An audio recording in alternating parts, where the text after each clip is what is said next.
Halo semuanya, kembali lagi dengan saya Anissa Nurfadila dalam pembahasan degradasi hutan mangrove yang terjadi di Delta Mahakam Part 2. Part pertama bisa dilihat di sini ya. Tanpa berlama-lama lagi, langsung aja ke videonya. Check it out. Pada video pertama, secara garis besar membahas mengenai penyebab kerusakan hutan mangrove dan dampak yang dirasakan baik secara global maupun juga dampak terhadap alam dan penduduk di sekitar kawasan tersebut. Dalam part pertama juga membahas kerusakan hutan mangrove Delta Mahakam yang mengalami 3 fase. Fase pertama yaitu awal mula terjadinya degradasi pada tahun 1980. Fase kedua merupakan puncak kerusakan dan fase ketiga merupakan recovery hutan mangrove. Pada video ini akan memberikan data-data sebagai pendukung dari video part pertama. Tingkat kekritisan lahan mangrove Delta Mahakam terbagi menjadi 3 kriteria, yaitu tingkat kritis kategori rusak sebesar 5,6%, tingkat kritis kategori rusak berat sebesar 42,2%, dan tingkat kritis kategori tidak rusak sebesar 52,2%. Hal ini menandakan bahwa setengah dari keseluruhan lahan hutan mangrove telah mengalami kerusakan.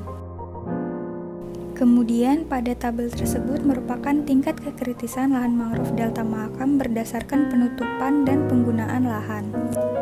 Dapat dilihat berdasarkan tabel tersebut bahwa tingkat kekritisan rusak berat paling banyak disebabkan oleh penggunaan lahan tambak sebesar 51.000 hektar. Kemudian terdapat tabel tingkat kekritisan lahan mangrove Delta Mahakam di tiap kecamatan. Jika dilihat dari proporsi tingkat kekritisan terhadap wilayah kecamatan, maka Kecamatan Muara Badak merupakan kecamatan yang wilayahnya paling luas mengalami kerusakan berat, yaitu sebesar 52,2%. Kerusakan berat yang terjadi di Muara Badak mencapai 8.000 hektar. Ini artinya bahwa setengah dari lahan yang berada di Muara Badak mengalami kerusakan. Kemudian diikuti oleh Kecamatan Anggana dengan tingkat kriteria rusak berat mencapai 46%.